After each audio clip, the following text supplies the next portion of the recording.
Okay, so hello there. Now, Hello. we are the Comical Chef Brothers, and that means we're not totally serious about what we're doing here. Now, we're going to talk to you about Yakiniku. So, what the hell is Yakiniku? Can you tell us? Oh, sure. Okay, I'll be happy. So, all right. So, yakiniku, which is the Japanese term, right? So, if you write those two kanji characters, so yaki, niku. So, yaki means to grill. Niku itself means meat. Yeah. So, grilled meat. Grilled meat. But this grilled meat, it wasn't originally, it was not actually from Japan, from No, it's Korea. Korea, right? Yes. So, it came across. There's two conflicting stories, though, isn't there? Oh yeah, definitely. Like one story says that the meat, like this yakiniku custom, started after the war. So let's hear the after the Second World War story first. Can we hear Sure. about that? Absolutely. Now, I'm not the food historian, but I can share partially. Yeah, but you're bloody good. You're better than. Oh, thank you. He's Thank much you. better than all the. I've spoken to a lot of Yes, these and, historians. Oh, what a lot of All cod so swallop. He's today- much better than that. All right, thank you. So today, sadly, we don't have the ingredients, but instead of giving you guys the ingredients, we will give you some, history. So the word yakiniku didn't never get invented till known to be the 60s, 1960s or 1970s. So what happened is, after the war, the food famine or shortage came up, right? Because the Japan, messed up the war, stuff like that. So that when one day, the Japanese soldiers came back from overseas, walking through the Korean town, modern day Korean town, and there several people were grilling the intestine part of beef or pork or whatever, right? And then it smells good, right? So then the soldier asked these Korean people, what are these? Oh, we just grilling some offal or the intestine of the meat. You want to try it? And then they love it. And then It sounds a little bit disgusting, but actually, well, as long as you wash it thoroughly Yeah. with maybe we can show one day. So they wash either with the baking soda or with the flour, right? Yeah. And then you repeat the process so many times, then the nasty smell is going to be So it's disappear. the innards, the offal. What other parts of what in the current day yakiniku? What use kind? everything. They use everything. Like you can have tongue, right? Tongue or heart, yeah, skirt, you Yeah. know, right? I mean, those are delicious. Yeah, I mean, beef tongue is my favorite too. yeah. I'm very partial to the old. I don't like his tongue, you know. No. We're No talking human about- flesh. I want a tongue from a proper animal, you know. Yeah, beef. Big Yeah. tongue, yeah. So that sort of explains it after the Second World War. But what about, before the Meiji era? Wasn't there, like in the countrysides, like in the hills or the countryside of Japan, weren't they like Because- doing the same thing, taking the innards of the... Correct.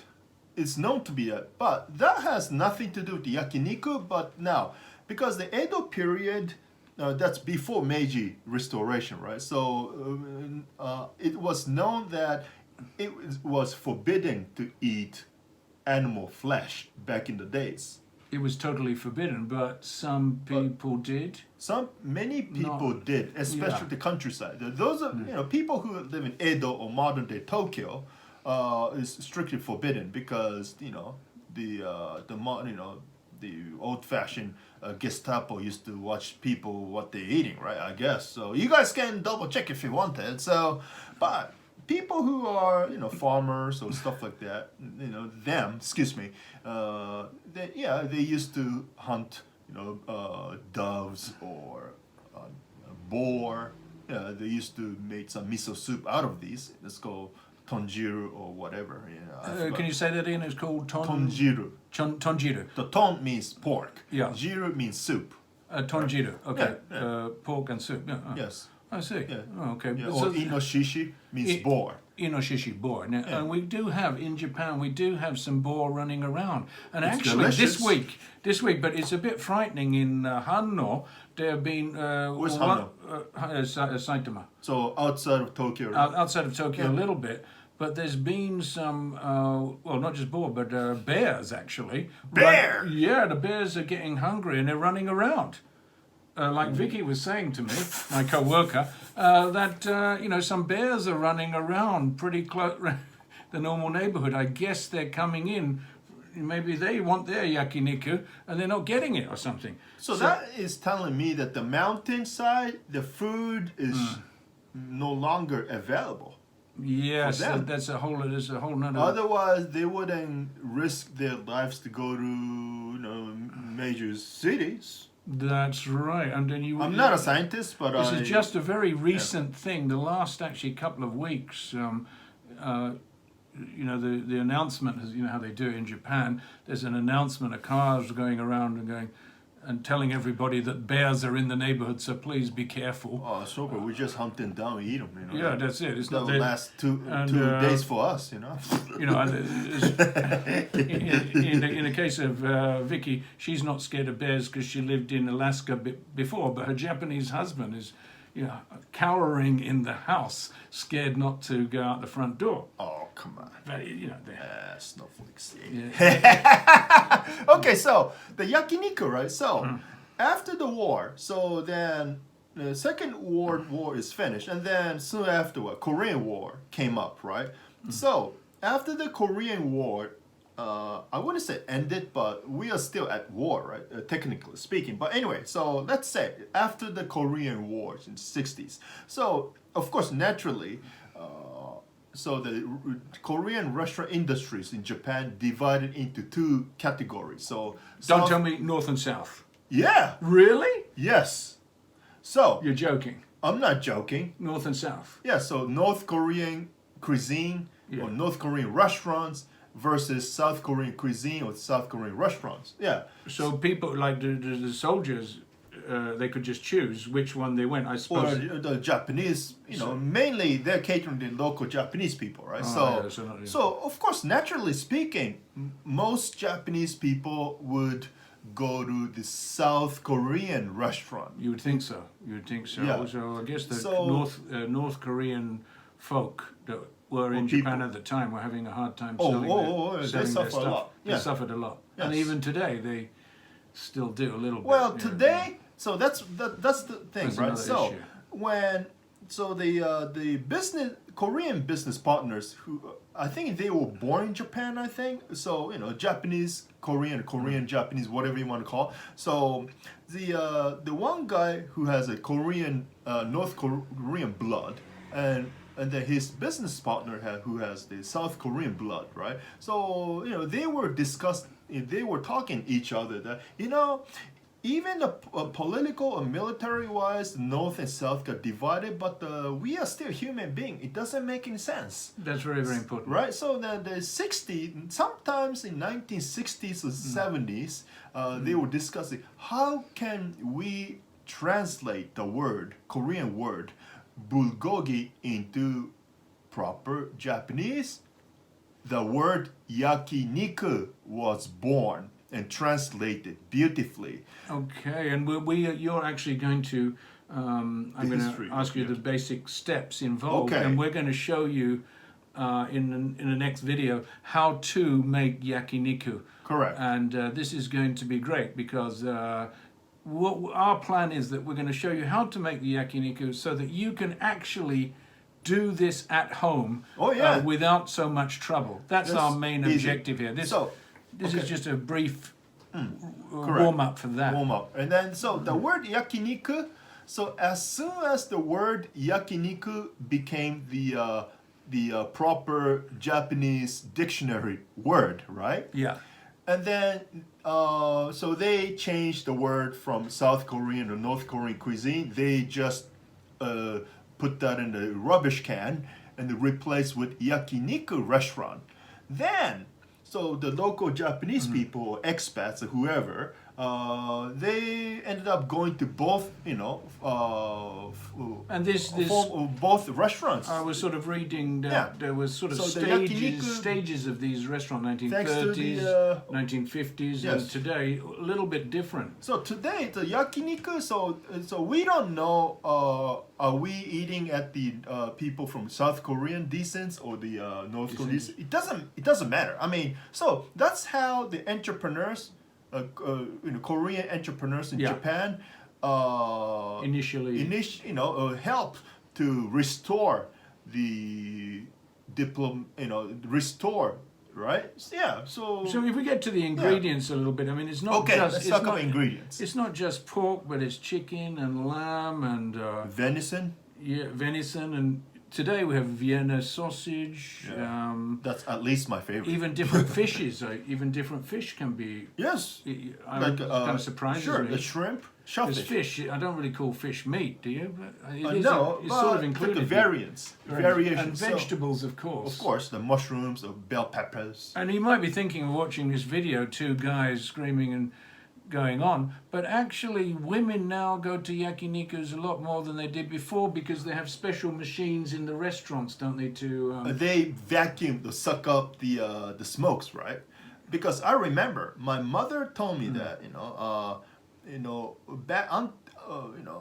back in the 50s or 60s, 70s, most women in Japan are not allowed. I mean, allowed to go to restaurants alone, unless go with the families or business occasions. I mean, under the Japanese law, when never was that? say Okay, stuff like that, but the customarily speaking, When was that custom ended?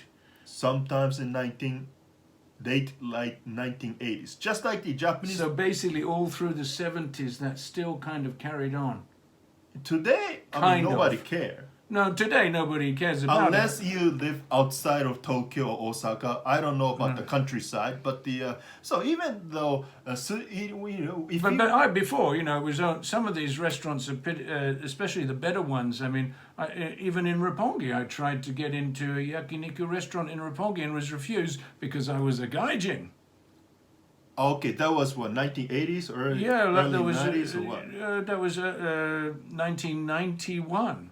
Okay, But that's because that's slightly different. That's not women and men. That's outsider, and I'm the outsider. He's part. You're also sort of slightly outsider. Yeah, so because I live around different countries, for past 20, 30 years, so it's a similar background. So that you could be mistaken for not being a Japanese. Yeah, even today I have some Even problems. today, because actually he's a little bit different to the normal Japanese in the fact of just being. Can we just get this right now? Is it Nisei? Nisei, deしょ? No. I wouldn't call myself Nisei or Issei, just different guy. Nisei or Issei, you don't like the terminology, no, second just, generation? No, I'm not a second, just, 0th generation or something. Zero generation. Yeah. Okay. Yeah. So anyway, because we're trying to, the because first episode we're trying to get to know who is the comical chef. Yes. And this is the guy. So What's I his do background? the cooking, and then he's more a historian, so I'm not more a historian, but I'm going to ask you some very difficult Yes. questions that you cannot answer.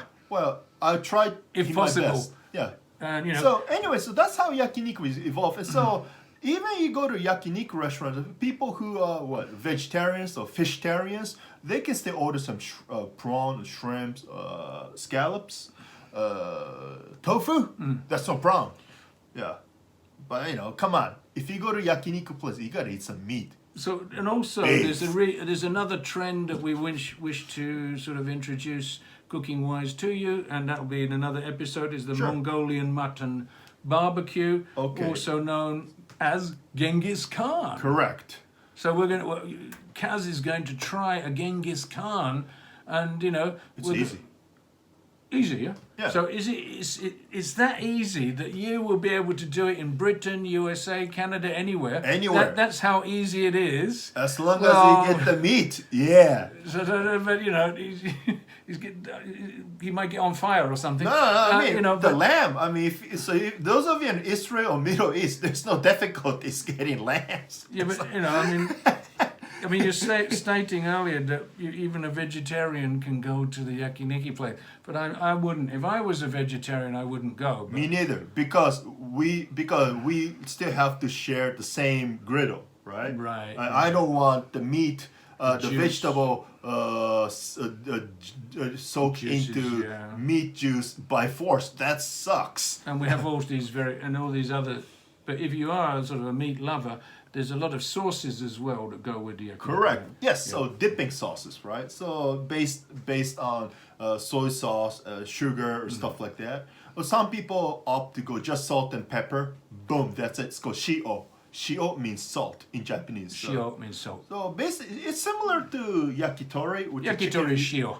They have two cut types. Tare. Tare is made up of soy sauce and sugar. Instead of shio, just salt and pepper. That's about it. Right? I'm a shio man. He's a tare. Actually, I love both. Oh yeah. Yeah, to shio with freshly grated garlic or wasabi works good. And we know the place to get the best wasabi, and that's from a special organic farm near Kabe. And we are actually going to go there in one of these coming up episodes, and we're going to take you to show you the wasabi making process. Yes. And we'll leave that for you. And please watch our video on mainly Kaz is going to show how to make yakiniku. Yes, Okay? yakiniku at home, Okay. even at work, a potluck party. Yes, okay. Take care, everybody. Ooh, he's loud today. By the way, we forgot to ask you, and please put that away. We took yakiniku. How many times have I told you can't drink meat? I don't remember. Please subscribe. We need you. We're just beginning here, but no. He's on fire. He's on fire already. Please subscribe to the channel. Yes. So without ring the bell. Ring the bell. Yeah. And Right? okay, and then we'll be able to show you very clearly how to make yakiniku at home, and you'll be able to do it just like that.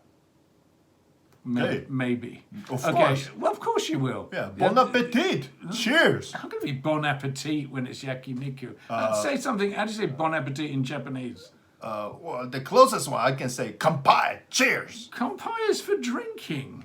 What do you say when you eat something? Itadakimasu. Thank you. Itadakimasu. Thank you for the meal. So itadakimasu. Thank you for the meal. Thank you for the okay, we'll get it right. Come on. All right.